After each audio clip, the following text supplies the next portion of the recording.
Mga kaibigan, balik na po tayo sa second batch po ng the outstanding secondary students of Angeles. I'd like to introduce them to my left from St. John Integrated School, si Geoffrey Dulinayan. Welcome to the show, Geoffrey. And to the left of Geoffrey, we have from the Angeles University Foundation Integrated School, Patricia Jem Pangan. Thank you po. Okay. At pagkatapos po, itong kasing katawan ko ng konti, mula sa La Altra to right, La Altra Montessori School Incorporated, Angelo Justin A. Paras. Thank you po. Okay. Kasama yung boses mo. Tapos, nandito si Shannon Kyle Santaran from the Francisco G. Nepomuceno Memorial High School. Yes, sir. Thank you. So, welcome kayong lahat. So, anong feeling nyo ngayon? The outstanding secondary student of Angeles, you first. Feeling ko po ngayon, overwhelming po dahil po nakapasok po talaga ako sa TOSA. Dahil po naging pride po ako ng school ko, nagawa ko po yung responsibility ko sa parents ko, which is to make them proud. Tapos nagbigay po ako ng honors sa Angeles City. Sa sarili mo, di ba? Para po sa sarili ko. Pamilya, no? Ano sabi ng mga taga sa inyo? Masaya ba? Wow po yung sinabi nila sa akin. Wow. Opo. And that's good, And nabalitaan ko, and because I've been doing this for 7 years, that they're looking for students who are not only good inside the classroom, but even outside. So, Ms. Pangan, ikaw, ano yung mga outside activities mo, mga extracurricular activities mo? I'm a swimmer po. And I've represented Angeles City po in various competitions. Sports competition. So, nanalo ka naman. Luckily po. Okay. So, swimmer, Opo. ikaw niyan, pwede kang mag-academic scholar, pwede ka bang scholar sa sports, di ba? Opo. So, you wanna stay in Angeles or you wanna study in Manila for your college?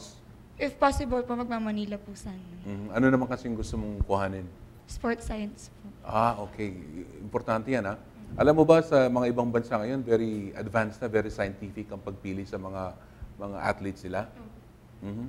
Angelo Justin naman. Hey. So, ano yung honor student ka, I'm sure. Opo. Huwag kayong mahiya.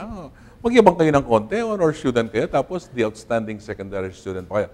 Ano yung linya mo sa klase? Saka magaling talaga? Bali po yung nag-excel po talaga ako sa leadership po sa school namin. Student Council President po ako. So, hindi madali yan, di ba? Opo, hindi mahirap. Mahirap. Iba-ibang mga estudyante, pati yung mga school authorities, kausap mo dyan, di ba? Kailangan po talagang flexible ka sa kahit anong situation. So how do you exercise fairness to all those under you? Siyempre, kino-consider nyo din po yung ibang estudyante. Pag nagde-decide ka, dapat hindi lang, kaya nandyan po yung student council para po sa mga estudyante. Kaya titignan din po namin yung side nila, syempre. Oo, hindi lang laging may kasalanan, no? Oo. Kasi lagi ako may kasalanan nun Tapos medyo mahirap kasing yung pangalan ng bata kong ito How do you pronounce it again? Shannon Kyle po. Shannon, right? Shannon Kyle. And you are from FGN, right? And anong gusto mo pag after this?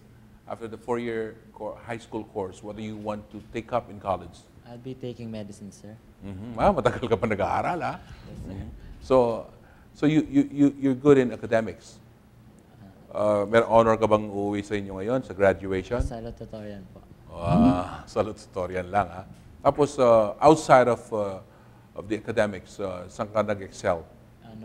I'm the editor-in-chief of the school publication. Sir, So you write, Yes, sir. And then outside our classroom, I'm also in environment advocacies. Sumasali po ako sa mga cleaning drives, sa mga... So you know what to do as a citizen. Yes, Hindi yung basta nagagalit ka na lamang. So you do your part. Okay, Yes, that's nice to hear. And for a young individual, mulat ka sa environmental issues, Yes, sir. That's good.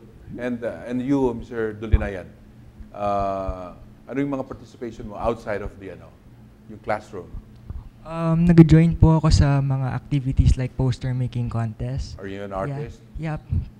mahilig po ako sa arts pati music. Mhm. So every Saturday or Sunday po, nagtuturo po ako ng mga bata ng arts or music kasi marunong po ako mag-guitar.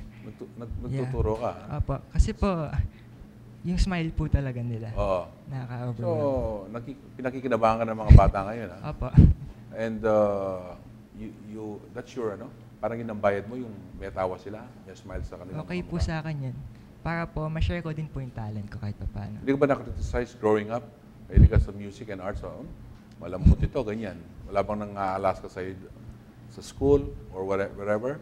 May nagkasabi po na may talent po ako doon kasi po nag-mural painting po ako sa kwarto ko, yung ganun. So was that inborn or something that you tried to develop? Na-develop po noong first year ako. Kasi po nung LM, wala po talaga eh. So, bali po, nag-inspire po sa akin yung mga classmates ko na marunong po talaga. Classmates mo rin? Opo. Bakit nakita nila yung mga drawing mo? And then from there, na-develop ko. sumali ka na sa mga competitions din? Opo. Meron ka na rin winners na mga artwork. Nanalo po ako nung Nutrition Month poster making contest, Robinson. Anong ginawa mo doon? Gawa po ng poster tungkol po sa nutrition. Yeah.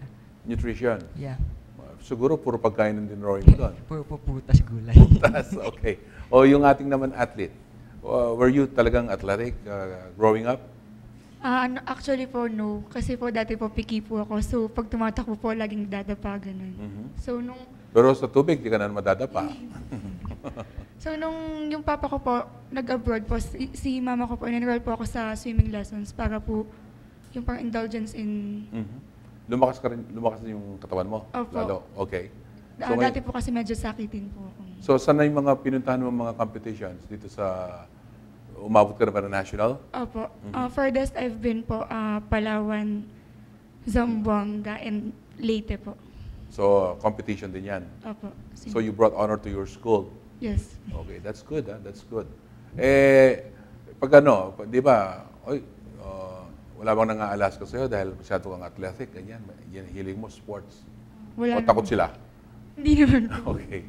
So, you said you want to pursue this. And even in school, in the course that you're choosing, connected pa rin sa sports, right? Actually po, I have plans, if God's will po na magmamanila ko, stop ko na po sana yung swimming para po makapag-focus sa Pag-aaral? Opo. So, yung competition mo, mag-stop ka, gano'n. Opo. Kaya kung kunin ka ng school mo, siyempre, inaaral din yung mga yan, di ba? Okay. You ready?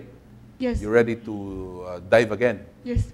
Okay. So, anong specialization mo sa mga strokes ng swimming? Butterfly po. Pinakamahirap yan, di ba? Sabi po nila. Yung butterfly? Opo.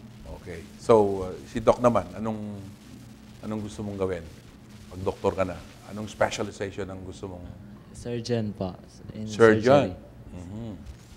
Tatanggalin mo yung, yung kay Angelo Justin, yung konting sobrang, siya. And you, Justin, what did you say that you want to become when you were in college? CPA lawyer po. CPA lawyer? Parang lawyer na rin yung dating mo, ha? That's good, ha? So, what preparation now?